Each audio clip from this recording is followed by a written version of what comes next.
반갑습니다. 준비된 말씀 외에는 한마디도 안 하려고 그랬는데 오늘 은혜가 찬양이 너무 은혜로워서 그 한마디는 해야 예의가 될 것 같아서 오늘 정말 은혜로운 찬양, 가사도 너무 좋고 한번 박수 한번 합시다. 네.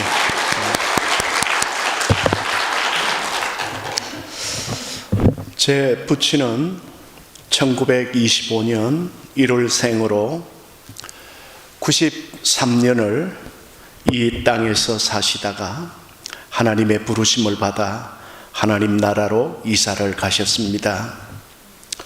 언젠가 아버님이 돌아가신 후에 아버님이 거하시던 방에서 아버님이 사용하시던 침대에 누운 적이 있었습니다.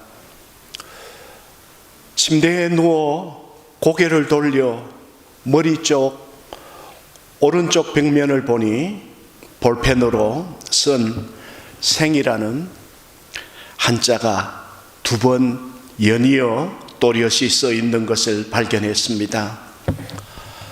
그 글자는 한 번에 쓰신 것 같지는 않고 생의 마지막 종점을 눈앞에 두고 인생이란 무엇인가에 대해서 지나온 90년을 뒤돌아보며 인생의 의미에 대해서 깊이 묵상하던 중에 거듭해서 물었던 질문이었던 것 같습니다. 제가 아는 제 부친은 누구보다도 생에 대한 애착이 크신 분이었습니다. 삶에 대한 의지가 강했고 그리고 어떻게 해서라도 잘 살아보고자 하는 그런 열망이 강한 분이었습니다. 한 예로 몸이 편찮았을 때 병원에서 처방해 준 약을 식후 30분이란 처방 시간에 맞추어 드시느라고 몇 분 간격으로 시계를 보던 모습이 아직도 눈에 선합니다. 그렇게 자신의 생에 대한 애착이 강한 분이었습니다. 동갑인 모친이 77에 세상을 떠나신 후에 혼자 되셔서 근 16년을 혼자 사시면서도 삶에 대한 강렬한 의지를 한시도 놓은 적이 없으셨던 것 같습니다. 그리고 하나님 나라로 돌아가실 즈음에 침대에 누워 자신의 지나온 삶을 반추하면서 인생이란 무엇인가란 질문으로 생이란 글을 써서 벽에 2번씩이나 거듭쓰지 않았나 생각됩니다. 제가 생각하기엔 부친의 생의 의미에 대한 질문은 휴먼 빙, 곧 인간의 존재가 무엇인가 하는 질문을 포함해서 휴먼 라이프, 인간의 일생의 삶에 대한 질문이었던 것 같습니다. 이런 질문이 있었던 후에 내가 너무 오래 살았다, 사는 게 지루하다, 빨리 떠나고 싶다 하는 그런 마음을 가지신 것 같고 그 뒤 스스로 곡기를 마다하시더니 90평생의 삶을 정리하신 후에 93세를 일기로 이 세상을 떠나 하나님의 나라로 이사를 가셨습니다. 그분의 둘째 아들인 제가 20살 나이에 하나님과 그의 나라를 위해서 살겠노라고 헌신을 해서 50년 후에 정년이 되어 일흔에 은퇴를 해서 아버지가 거하던 그 집, 그 방에서 부친이 물었던 그 질문을 똑같이 가지고 인간의 일생이란 무엇이고 그리고 그것이 어떤 의미를 지니는지를 되묻게 되었습니다.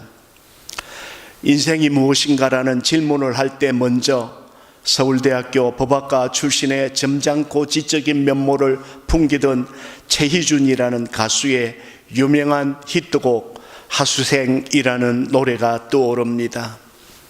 인생은 나그네 길, 어디서 왔다가 어디로 가는가? 구름이 흘러가듯 떠돌다 가는 길에 정일랑 두지 말자, 미련일랑 두지 말자. 같이 안 해도 됩니다. 네. 인생은 나그네 길 구름이 흘러가듯 정체 없이 흘러서 간다. 인생은 벌거숭이 빈손으로 왔다가 빈손으로 가는가. 강물이 흘러가듯 여울져 가는 길에 정일랑 두지 말자. 인생은 벌거숭이 강물이 흘러가듯 소리 없이 흘러서 간다. 이 노래는 한 유명한 대중가요 가수의 노래로 그 가사에 담겨 있는 인생에 대한 서술은 대개의 사람들이 모두 쉽게 공감할 수 있는 내용이라고 할 수 있습니다. 그러면 일반인들이 말하는 인생에 대한 얘기가 아니라 성경이 말씀하는 인생은 과연 무엇입니까? 그래서 오늘 인생의 일실상이라는 주제로 그 실체를 함께 파헤쳐 보고자 합니다. 성경 여러 곳에 인생이 무엇인지 그 실상에 대한 언급이 많이 있지만 그 중에서도 오늘 본문 시편 90편을 가지고 성경이 말씀하는 인생의 실상을 들어보기로 합니다. 성경은 시편 90편을 소개하면서 하나님의 사람 모세의 기도라고 말해줍니다. 성경에 등장하는 많은 인물이 있고 그 중에서도 위대한 하나님의 사람이라고 칭할 만한 분들이 많이 있습니다.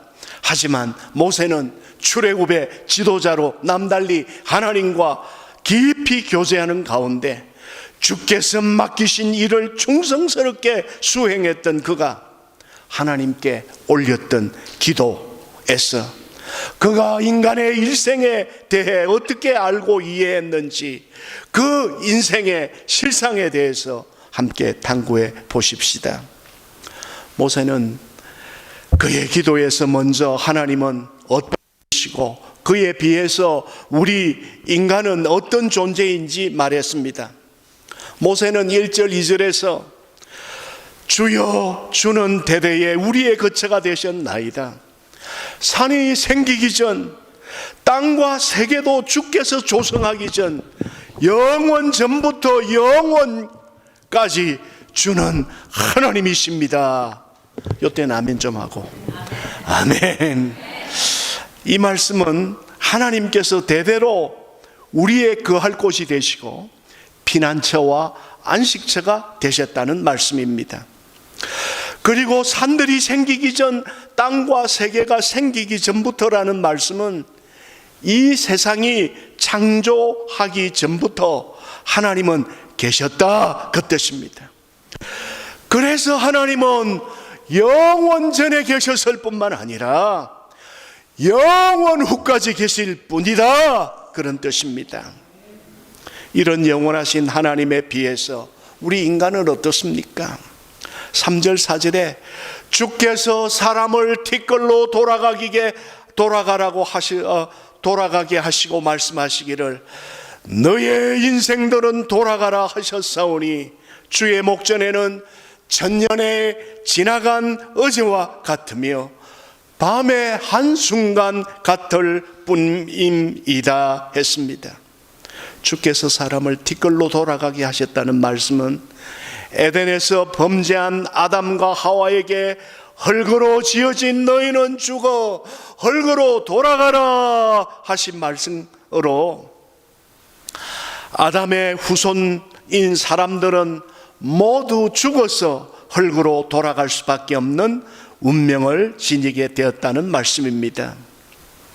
이것은 하나님께서 영원히 살아계신 영원한 존재에 비해서 인생은 이 세상에 태어나 생명을 지니고 살다가 때가 되면 죽어서 흙으로 돌아갈 수밖에 없는 유한한 존재라는 뜻입니다.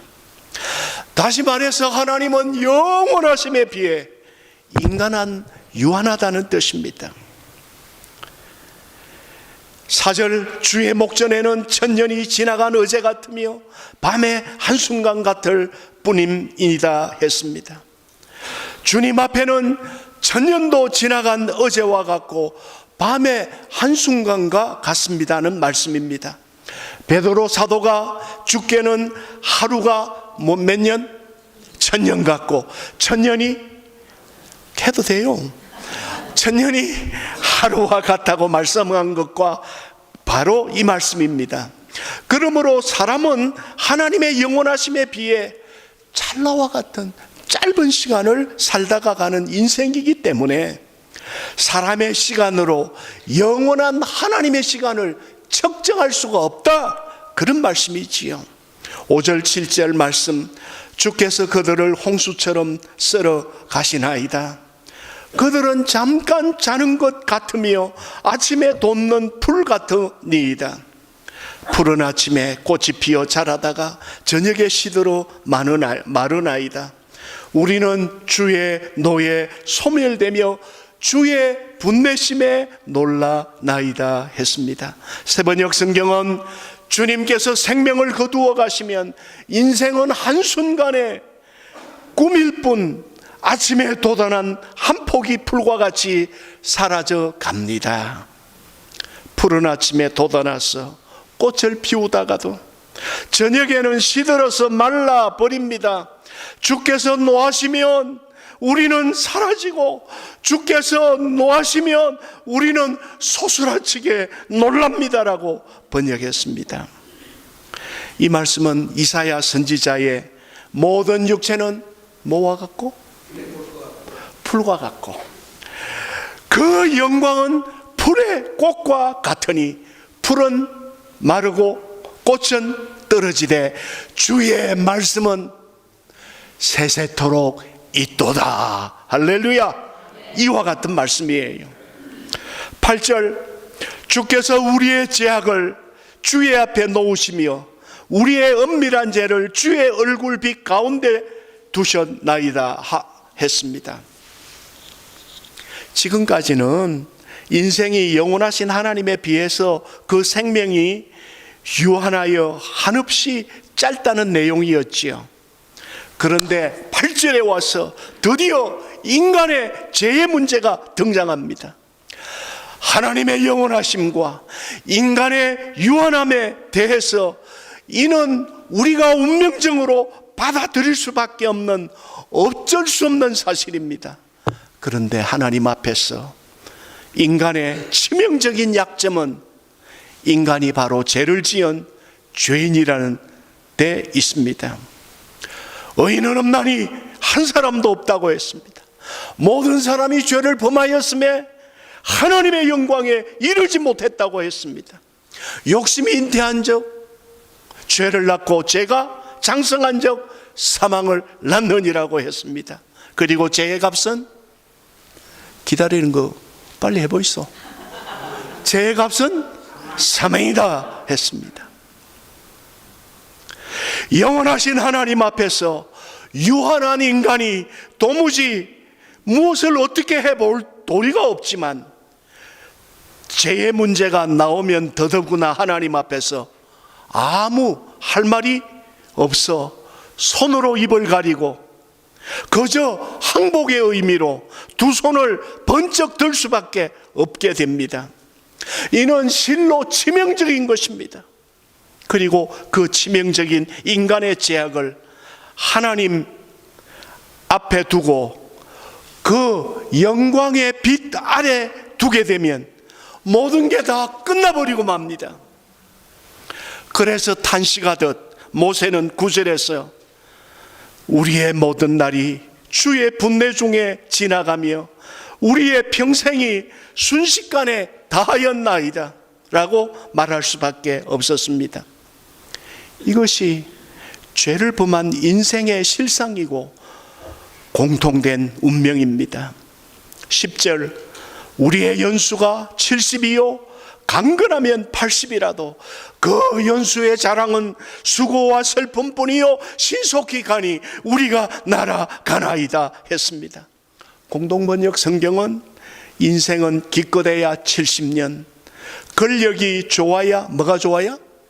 근력이 좋아야 80년, 그나마 그이가 고생과 슬픔에 젖은 것 날아가듯 덧없이 사라지고 맙니다. 번역했습니다. 메시지 성경은 우리의 수명은 70 남짓, 운이 좋으면 80입니다.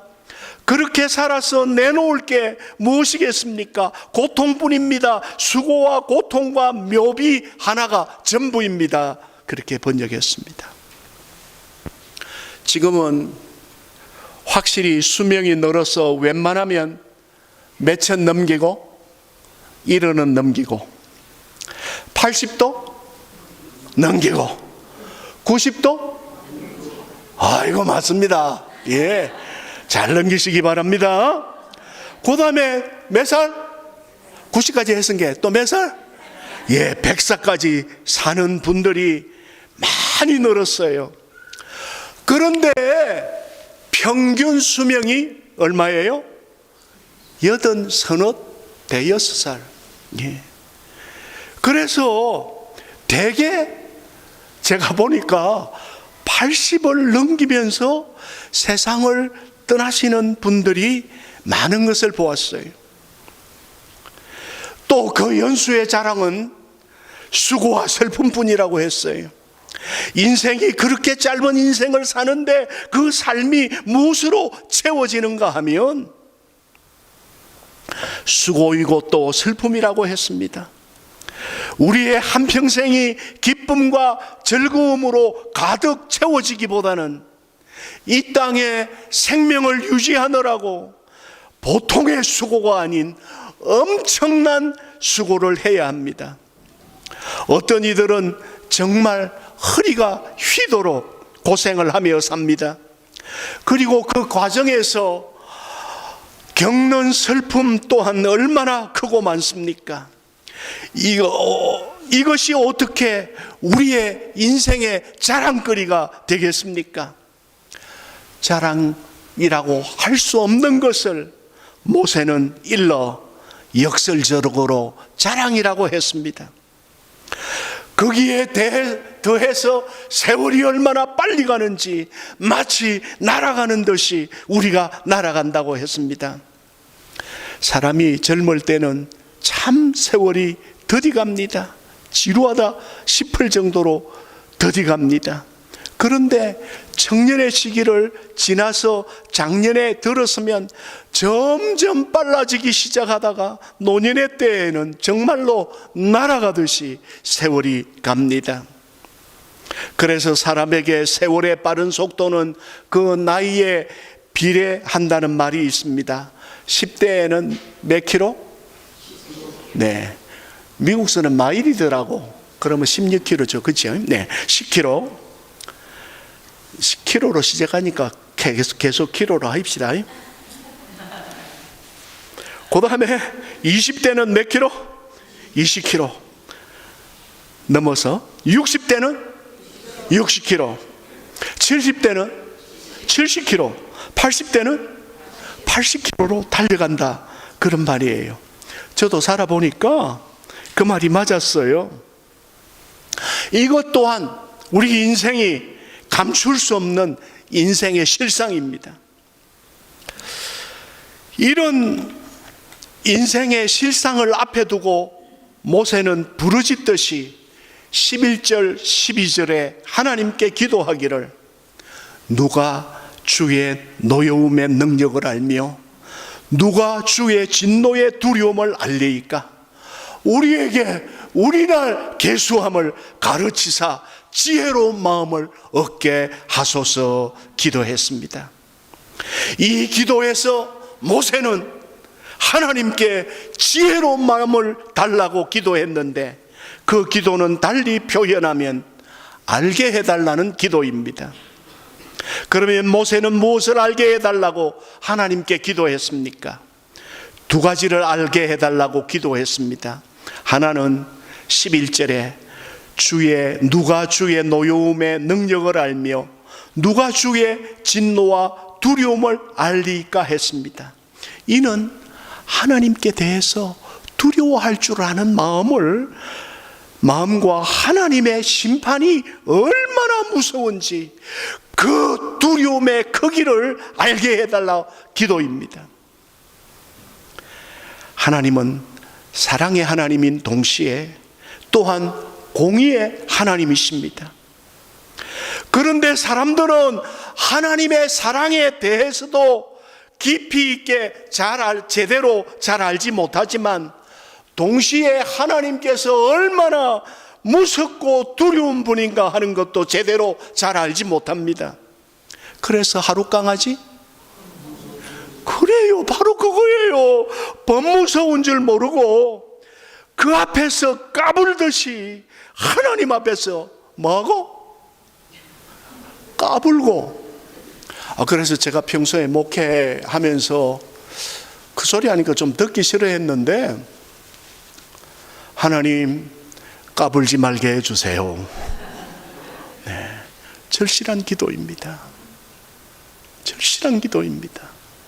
그런데 하나님이 누군지 제대로 잘 모르니까, 그러니까 하룻강아지 범무수인 줄 모르고 하나님 앞에 까부는 분들이 너무 많아요. 믿는다는 사람들 중에 말입니다.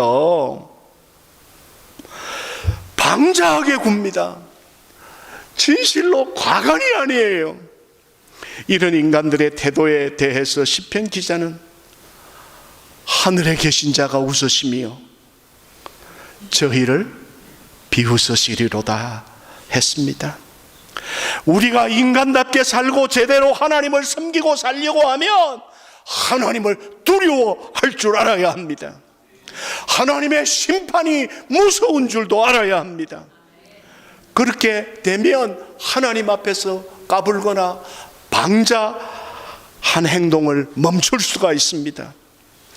하나님 그분이 누구인지, 그리고 그분이 하시는 심판이 무서운 줄 모르면, 분명히 말하면 그거 모르면 사실 신자는 아니죠. 맞죠? 맞습니까? 네. 뭐 억지로 자꾸 강조하지 않겠습니다. 네. 모세가 하나님께 알게 해달라고 기도한 다음 다른 한 가지는 12절에 우리에게 우리날 계수함을 가르치사 지혜로운 마음을 얻게 하소서 하고 기도했습니다.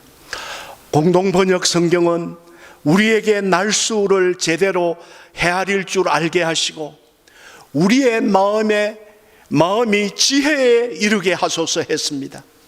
메시지 성경은 우리에게 제대로 사는 법을 알려주소서, 지혜롭게 잘 사는 법을 가르쳐 주소서 했습니다. 이 기도는 사람이 기껏해야 100년도 살 수 없는 유한한 존재인 것을 알게 해달라는 기도로 인생의 실상을 좀 깨우쳐 달라는 말씀입니다. 그리고 인생의 실상을 알고 자신의 삶을 제대로 경영할 줄 아는 지혜를 알게 해달라는 기도입니다. 이렇게 지극히 기본이 되는 사실도 알지 못하면서 마치 인생을 다 아는 듯이 헛개비 같은 인생을 살지 말아라, 그 말씀입니다. 우리 기독교 신앙에는 종말론적인 신앙이 있습니다. 아직 우리에게 개인적으로나 또는 인류 전체에 종말이 이루지 않았지만 종말이 분명히 있음을 알고 그 종말의 빛 아래서 현재의 자신의 삶을 돌아보고 하루하루 한 해 한 해를 살아가는 태도입니다.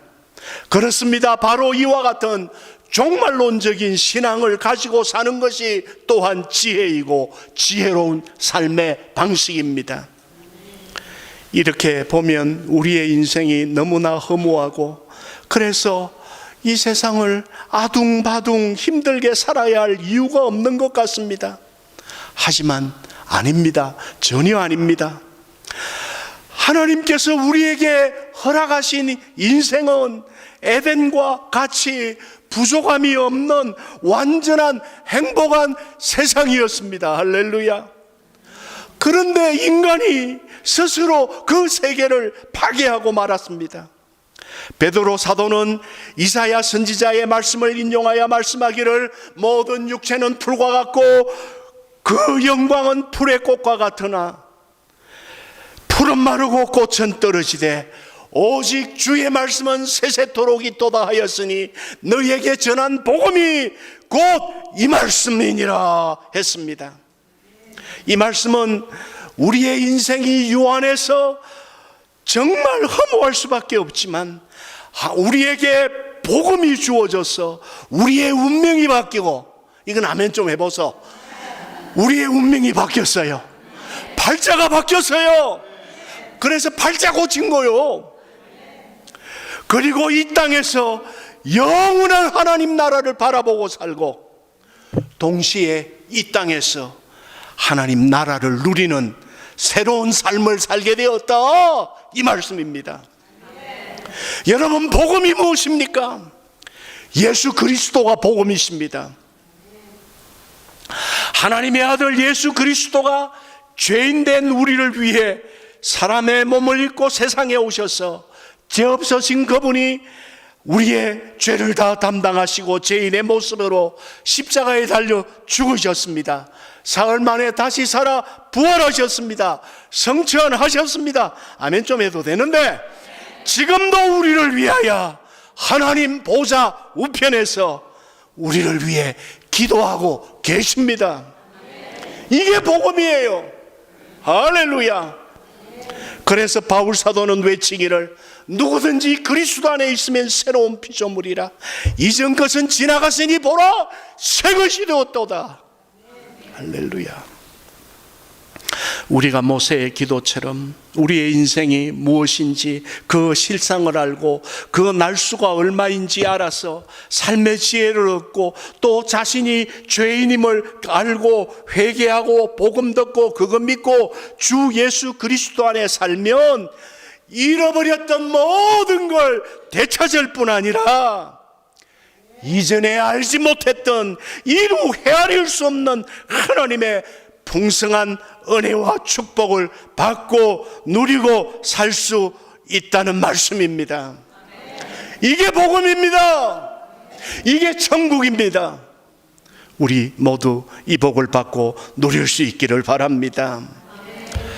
사람이 인생의 실상을 알면 짧고 한 번뿐인 세상을 살아갈 때 그 삶에 진지하고 모든 일에 신중하지만 대충 살지 않고 목숨 바쳐 치열하게 살게 된다고 생각합니다.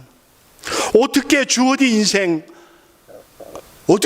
인생인데 아무렇게나 살겠어요? 그래서 세 개 제가 말했잖아요. 하나는 진지, 그 다음 신중, 그리고 치열인 거예요. 저는 순간순간 시간마다 사건마다 진지해야 한다고 생각합니다. 그리고 매사에 돌다리도 두들기면서 걷는다는 자세로 선택에는 신중해야 한다고 생각합니다. 허투루 살 수 없는 소중한 인생이기에 그렇지 않으면 실수하고 실패하기 때문입니다. 그리고 올바른 삶을 선택했으면 모든 걸 다 쏟아붓는다. 그래서 올인해서 자신을 활활 불태울 수 있는 그런 치열함이 필요하다고 생각합니다. 진지, 또 뭐라고 그랬죠? 신중, 그 다음에 뭐요? 치열. 네, 제가 해보니까 그 생각을 나도 해야 되겠다 생각돼요. 근데요, 진지, 신중, 치열, 그리고 또 진실해야 되고요, 또 겸손해야 되겠더라고요. 여기에 더해서 우리 그리스도인들은 하늘로부터 내리시는 하나님의 은혜로 살아야 합니다. 하나님의 은혜란 사람의 생각과 상상을 초월하는 전능하신 하나님께로부터 오는 사랑의 선물입니다. 사람이 아무리 잘나고 똑똑하고 자신의 최선을 다해 모든 걸 다 쏟아붓는다고 해도 단 한 가지, 뭐가 빠지면? 하나님의 은혜가 빠지면 아무것도 아닙니다. 진지하게 살고 신중하게 선택하고 그리고 치열하게 최선을 다해 살면서 거기에 더해 하나님의 도우심과 은혜를 구하며 살아야 성공적인 인생을 살 수 있습니다. 그래서 세상 사람들은 자신이 잘 되는 걸 뭐라고 써요? 나 뭐 받았다? 복 많이 받았다. 난 축복이다. 그래서 세상 사람들은 잘 되고 좋은 일에 대해서 축복이라고 쓰지만 믿는 믿음의 사람들은 빨리 찾을게요. 잊어먹었어요. 네, 그렇죠. 바로 그 정답이에요. 바로 그거예요. 세상 사람들은 자신이 잘 되는 걸 축복이라 쓰지만 그리스도인들은 그것을 뭐라고 읽어요? 하나님의 은혜라고 읽는 거예요. 멋지죠? 내가 이 말 하나 만들어 놓으라고 되게 힘들었어요.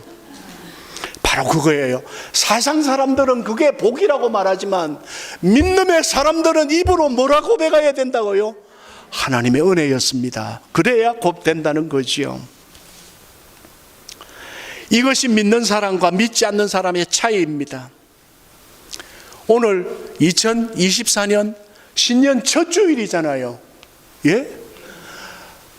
거기에 오늘 이 라스베가스 우리 좋은 장로교회 우리 임명진 목사님이 쟤를 불러서 이곳에 와서 말씀을 대언케 할 때에 인생의 실상이라는 제목 갖고 설교를 할 핵심적인 내용이 어디에 있겠어요? 고백이 뭐예요? 축복이지만 우리는 뭐라고 읽는다고요? 하나님의 은혜는 여기에. 그러니까 2024년 이 올 한 해를 뭐로 살아야 된다고요? 하나님의 은혜로 살게 되기를 축복합니다. 은혜로 살아왔지만 앞날도 그렇게 사시게 되기를 원합니다. 하지만 우리는 늘 당겨진 상태로 있는 화살의 줄은 늘어나고 끊어질 수 있기 때문에 사용하지 않을 때는 풀어놓아야 하는 것처럼 우리의 삶에 위트, 유머, 우스갯소리가 필요하고요. 상대에 대해서 좋게 말하는 좋은 말과 평소에 다른 사람들의 좋은 점을 유심히 말은 안 하고 보고 있다가 기회가 있을 때에 당신은 참 이런 점이 좋은 장점이 있습니다라고 칭찬해 주는 바로 그런 마음 가져야 될 줄로 압니다. 이런 삶은 이는 삶의 긴장을 완화하고 대인관계를 좋게 하고 그리고 우리 앞에 놓인 사물이나 문제를 새롭게 볼 수 있는 눈을 열어줍니다. 얼마 전에 어떤 분으로부터 목사님은 심성이 좋아가지고 뭐가 좋아서? 심성이 좋아서 목사님 네 분도 건강하고 자손들도 잘 되는 것 같다 말을 듣고 굉장히 위로가 되었어요. 여러분, 심성이 좋다는 게 무슨 뜻일까요? 마음 씀씀이가 곱다는 거요. 맴이 고와야 돼요. 이러면 안 돼요. 아멘? 고와야 되는 거요. 특별히 예수 믿는 사람은 요 맴이 요래 돼야지, 고와야지 이렇게 되면 안 됩니다. 마음이 곱고, 이제 설교 다 됐어요. 시계 보지 마시고, 네, 이제 끝날 거요. 곱고 그리고 좋다는 뜻입니다. 마음이 좋다, 그런 뜻으로 해석합니다. 자기 것만 챙기지 않고 남을 배려하고 챙길 줄 아는 마음이 아닌가 싶습니다. 나 살아야 됩니까? 안 살아야 됩니까? 내가 살아야 돼요? 안 살아야 돼요? 내가 또 살아야 돼요. 그러나 나도 살지만 누구도 살아요? 더불어 함께 살 줄 아는 그게 지혜입니다. 오늘 우리는 인생의 실상이라는 제목으로 말씀을 묵상했습니다. 우리의 한평생은 어떻고 우리의 인생이 지니는 의미와 가치가 무엇입니까? 성경에 말씀해 주시는 인생은 무엇이고 우리는 그 말씀을 받으면 어떻게 살아가야 할 것입니까? 그걸 위해 우리는 뭘 알아야 하고 어떤 지혜를 얻어야 할 것입니까? 시간이 날 때마다 시편 90편 오늘 본문의 말씀 모세의 기도를 묵상해서 지혜가 없어서 어리석게 인생을 살아 후회하는 일이 없도록 늘 각성하는 삶이 있게 되기를 바랍니다. 복음을 우리에게 주셔서 예수 그리스도 안에 새로운 피조물이 되고 새 것이 되어서 영원한 하나님 나라를 바라보면서 이 땅에서 하나님 나라를 누리며 살아가는 여러분들 되시기를 축복합니다. 하나님께 감사하고 영광 돌리게 되시기를 바랍니다. 그리고 이제 하나님 부르시면 어디 갑니까? 영원한 하나님 나라 우리 모두 함께 들어가게 되시기를 주의 이름으로 축복합니다. 담임 목사님이 축복 기도해 주실 거예요. 네, 감사합니다.